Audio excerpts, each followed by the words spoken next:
भनेको त्यही परिवारबाट नै भएको छ। त्यो परिवारले अथवा कसैलाई पैसा दिएर गराएको छ, त्यो परिवार चाहिँ समावेश छ के।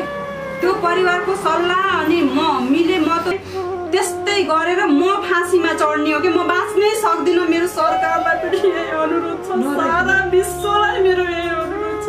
आजको छु, आज संसारले गुमाएको छ, भोलि यस्तो सुस्मिता कसैले गुमाउन नपरोस्, कसैको सुस्मिता छोरीहरू गुम्न नपरोस्। छोरी गुमायो, हामीलाई गुमायो भनेर चाहिँ पनि हाम्रो समाजमा यस्ता घटना चाहिँ नहोस्। उनीहरूले मलाई विश्वास नलागेको यदि मेरो बहिनी आफै आत्महत्या गर्नु थियो भने त उसले पहिले गरिसक्थ्यो। मर्डर हुन पर्यो, त्योभन्दा दुबारा अरू कसैले गरेकै छैन। बाहिर रिसिपी भन्ने त त्यहाँ छँदै छैन। होइन भने त्यो परिवारले आत्माले शान्ति पाओस् भन्न चाहन्छु। खुसी लाग्यो हजुरलाई पनि म एकचोटि धेरैभन्दा धेरै धन्यवाद दिन चाहन्छु। मेरो मान्छेको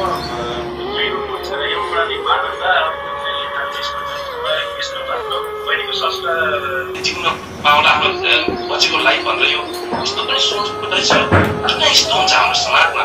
यो यस्तो देशमा चाहिँ फाँसीको सजाय चाहिँ छैन। अब हामीले सिधै उहाँलाई चाहिँ फाँसीको सजाय दिनुहोस् भन्न चाहिँ मिल्दैन। तर पनि हाम्रो न्यायालयले बेआइसम्मको अनि भरोसामा उहाँ नानीलाई हामीले राखेको, उहाँहरूको भरोसामा चाहिँ त्यहाँ नानी बसेको थियो। जबकि यो आफ्नो घरको भान्सामा उसलाई चाहिँ त्यस्तो निर्मम हत्या गरेर त्यस्तो लडेको अवस्थामा, खुनले लतपत भएको अवस्थामा भेटिन्छ भने हामीले को माथि शङ्का गर्ने? त्यो परिवार माथि नगरेर को माथि शङ्का गर्ने हामीले? कि त हाम्रो नानीको के अरे हत्या, त्यहाँ नानीको हत्या भइसकेपछि एउटा परिवारलाई थाहा हुन्न भने बाहिरको व्यक्ति को आएर त्यहाँ गर्छ? बाहिरको व्यक्ति भन्ने त हामीलाई कस्तो लाग्छ भने कि त त्यो परिवारले पैसा नै खुलाएर मर्डर गराउन सक्छ, बाहिरको व्यक्ति आएर गराउन सक्छ हत्या। होइन भने त्यो परिवारले नगरेर कसले गर्यो त नि? या त आफूले गर्नु पर्यो या त आफूले गराएर अरू मार्फत मर्डर हुन पर्यो। त्योभन्दा दुबारा अरू कसैले गरेकै छैन। बाहिर रिसिपी भन्ने त त्यहाँ छँदै छैन। होइन भने त्यो परिवारले जब त्यहाँ त्यत्रो हत्या हुन्छ भने एउटा सानो गिलास अथवा कुनै पनि चिज घरभित्र खस्छ भने हामीले थाहा पाउँछौँ भने, तर त्यत्रो परिवारले त्यत्रो शरीर ढलाउँदा थाहा पाउन सक्दैन। या त तिनी परिवारलाई दुश्मनी आउँछ भने त तिनी परिवारलाई ढाल्नु पर्ने नि। मेरो छोरीलाई ढाल्नुको कारण के छ त नि? अनि कारण के छ? मेरो छोरी मात्रै ढल्नु पर्ने? त्यहाँ चोर अथवा कुनै रिसिपीले त्यो घरको परिवारलाई ढाल्न आउँथ्यो भने त्यो परिवारको आफ्नै छोरीलाई ढालेको भए पनि हुन्थ्यो। मेरै छोरीलाई ढाल्नुको कारण के थियो? मैले यति भन्छु कि त्यो अरू कुनै हामीलाई दुविधा नै छैन, कुनै हामीलाई दुई मतै छैन। त्यो परिवार संलग्न नभइकन मेरो छोरीको हत्या भएकै छैन। जुनै पनि कारणले हत्या होस् तर त्यो परिवार समावेश छ।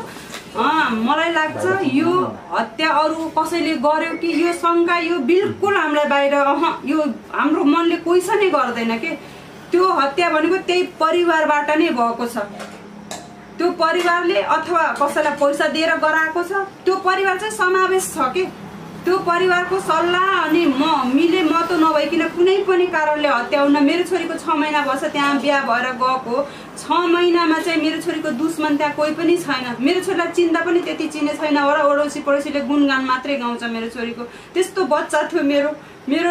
आज नि म मात्रै रोएको छैन, आज एउटा देश रोएको छ, आज एउटा विश्व रोएको छ कि त्यस्तो बच्चा थियो। उसलाई चाहिँ त्यसरी मार्नु के कारण थियो त नि?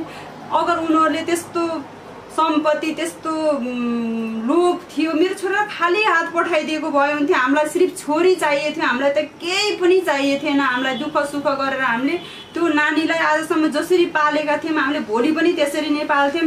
एउटा खुट्टामा टेक्न सक्ने अनि आत्मनिर्भर बन्न सक्ने हामीले बनाइसकेका थियौँ नि। किन त्यस्तो गर्यो? त्यसको लागि कडाभन्दा कडा सजाय उसलाई चाहिँ फाँसी के एकदम फाँसीको सजाय नेपालमा छैन भन्छ। यो सुस्मिता हत्याकाण्डबाट फाँसीको सजाय लागू हुनुपर्छ। होइन भने त्यसको छोरीलाई त्यस्तै गरेर म फाँसीमा चढ्ने हो कि म बाँच्नै सक्दिनँ। मेरो सरकारलाई पनि यही अनुरोध छ, सारा विश्वलाई मेरो यही अनुरोध छ। आज एउटा सुस्मिता मरेको छ, आज मैले एउटा सुस्मिता छोरी गुमाएको छु, आज संसारले गुमाएको छ, भोलि यस्तो सुस्मिता कसैले गुमाउन नपरोस्, कसैको सुस्मिता छोरीहरू घुम्न नपरोस्। जति पीडा मलाई भएको छ नि त्यो पीडा अब कुनै पनि आमाले भोग्न नपरोस् भन्छु मैले। हरेकसित पुलिस प्रशासनसित पनि मेरो माग यही छ, मेरो राष्ट्रसित पनि मेरो माग यही छ। प्रत्येकले मेरो आत्मरोगको बुझ्योस् र उसलाई एकदम इन्साफ एकदम न्याय पुर्याओस् भन्न चाहन्छु। कसैले यसमाथि गद्दारी कसैले नगरोस्, यसमाथि नाइन्साफी कसैले नगरोस् भन्न चाहन्छु मैले।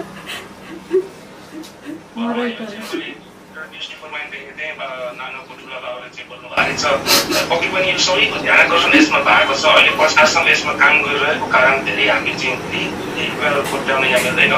पक्कै पनि न्याय मिल्नेछ। पीडितलाई जो हत्या छ जसले त्यो काम गर्यो पुराभन्दा अब कडा कारवाही त पक्कै पनि हुनेछ। यसलाई चाहिँ सरकारले पनि अब सुनिदिनु भयो। आवाज धेरै फैलिसकेको छ, धेरैको ध्यान आकर्षण भएको छ। पक्कै पनि केही न केही न्याय चाहिँ पक्कै पनि हुनेछ म भन्न पनि चाहन्छु। र अब चाहिँ हामीसँग लक्ष्मण केसीजी हुनुहुन्छ। उहाँ चाहिँ हामी प्रत्यक्ष हामी अहिले भेला गरेर छौँ। उहाँ चाहिँ हुनुहुन्छ नेपालमा। तपाईँले के अन्तमा केही जोड्न चाहनुहुन्छ? तपाईँले बुझेअनुसार के थियो बहिनीको अवस्था, कसरी गयो होला आफ्नो धारणा थोरै जोड्दै।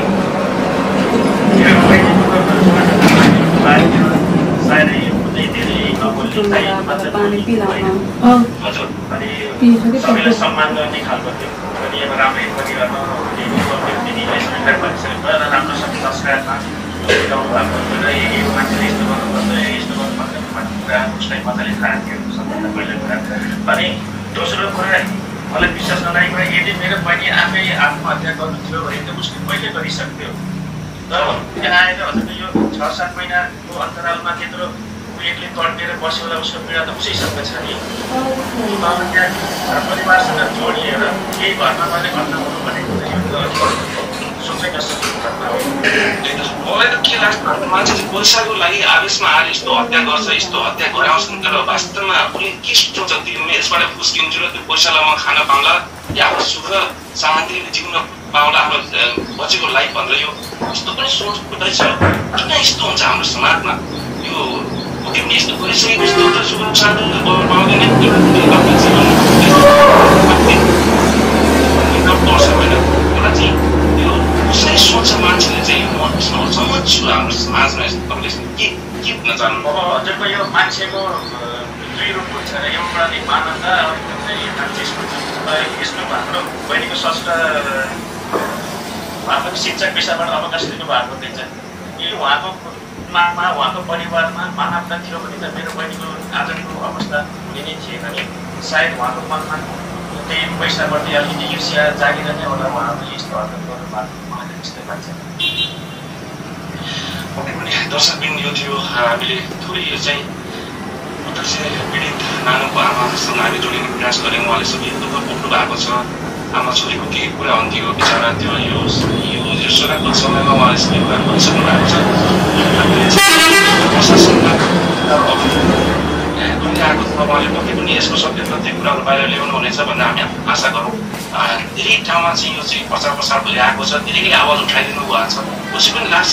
तर अब हामीले छोरी गुमायौँ, हामीलाई गुमायौँ, तर चाहिँ कुनै पनि हाम्रो समाजमा यस्ता घटनाहरू चाहिँ नहोस् भन्ने हेतुले हामीहरूले यो आवाज उठाउनुपर्छ।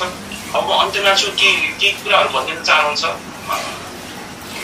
मैले चाहिँ अब अरू मलाई केही गुनासो छैन। मेरो छोरीले एकदम इन्साफ पाउनुपर्छ। सत्य तथ्य इन्साफ पाएर त्यो अपराधीलाई चाहिँ त्यो कठघरामा लिएर त्यसलाई कठघरामा राखेर मात्रै होइन, फाँसीको सजाय नै हुनुपर्छ। अहिले नेपालमा फाँसीको सजाय छैन भनेर भनिएको छ, तर सुस्मिता हत्याकाण्डबाट यो अपराधीलाई चाहिँ फाँसीको सजाय पनि कम छ, तर त्यसलाई फाँसीको सजाय नै हुनुपर्छ भन्ने म चाहन्छु। नेपाल सरकारले यति गर्दैछ, पुलिस प्रशासनले पनि एकदमै एकदमै एकदमै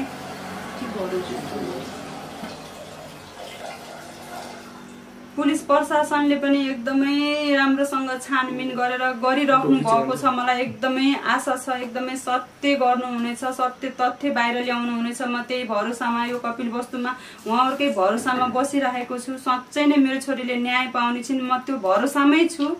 र यो भरोसालाई चाहिँ निराशा हुन नपरोस् एकदमै म आत्मविश्वासमा छु। उहाँले छानबिन गरिरहनु भएको छ। लगभग के अरे हामीले उसहरू जुटाइराखेका छौँ। अब हामीले पत्रकार सम्मेलनमा नै हामीले यो खुलासा गर्नेछौँ भनेर भनेको कुराहरू म सुनिरहेको छु। जहाँसम्म उहाँहरूले गर्नुहुनेछ म एकदमै भरोसामा छु। यही भन्न चाहन्छु म, मेरो नानीले न्याय पाओस् र मेरो नानीको आत्माले शान्ति पाओस् भन्न चाहन्छु। खुसी लाग्यो। हजुरलाई पनि म एकचोटि धेरैभन्दा धेरै धन्यवाद दिन चाहन्छु। मेरो भाइलाई पनि लन्डनदेखि पनि आज मलाई यसरी लाइभमा आएर तपाईँहरूसँग बोल्न पाएँ एकदमै खुसी लागेको छ। जहाँबाट मलाई हेल्प गर्नुभएको छ, सपोर्ट गर्नुभएको छ, प्रत्येकलाई म एकदमै हृदयदेखि नै धन्यवाद दिन चाहन्छु। हामी यस्तो विषयमा पनि हामीले आवाज उठाउन सकिएन भने यो कस्तो खालको पत्रकारिता भनेर चाहिँ म सबै साथीहरूलाई भनेर पनि भन्न चाहन्छु। विषयमा हामीले उठाउनु पर्छ। यहाँ चाहिँ यस्तो घटना घटेको छ, यो फेरि नदोहोरियोस्। अरू परिवारहरूमा, अरू फ्यामिलीहरूमा चाहिँ यस्तो नदोहोरियोस् नै हाम्रो चाहिँ सबभन्दा ठुलो यो चाहिँ आवाज हो। पक्कै पनि तपाईँले धेरै कुराहरू यहाँ जोड दिनु भएको छ। प्रशासनले काम गरिरहेको छ। यसको सत्य तथ्य कुराहरू छिट्टै आउने छ। हामीले धेरै यसमा चाहिँ अब नबोलौँ। अब हामीले चाहिँ अन्त्यमा चाहिँ रसमा के भनिदिनु चाहन्छौँ, त्यसपछि हामी छुट्यौँ।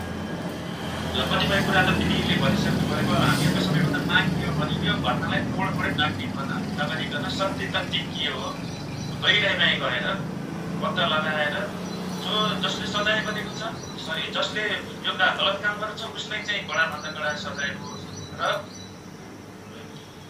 र हाम्रो देशमा चाहिँ फाँसीको सजाय त छैन। अब हामीले सिधै उहाँलाई चाहिँ फाँसीको सजाय नै दिनुहोस् भन्न चाहिँ मिल्दैन।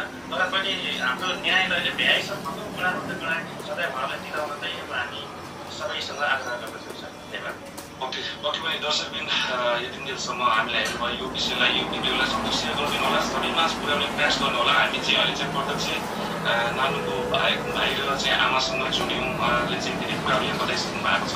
यो प्रशासनलाई पनि हेल्प गर्नेछ। यसले चाहिँ के भइरहेको छ माइती पक्षमा पनि उहाँहरूको ध्यान आकर्षण हुनुपर्छ। वास्तवमा के थियो, के भइरहेको थियो, कस्तो कुराहरू हुन्थ्यो विगतमा, के भइरहेको थियो, के कारणले हत्या भयो होला, कसरी गरियो, सबै कुराहरूको यसबाट पनि पुरै धेरै यसले चाहिँ के सहयोग पुऱ्याउँछ भन्ने मैले चाहिँ आशा गरिरहेको छु।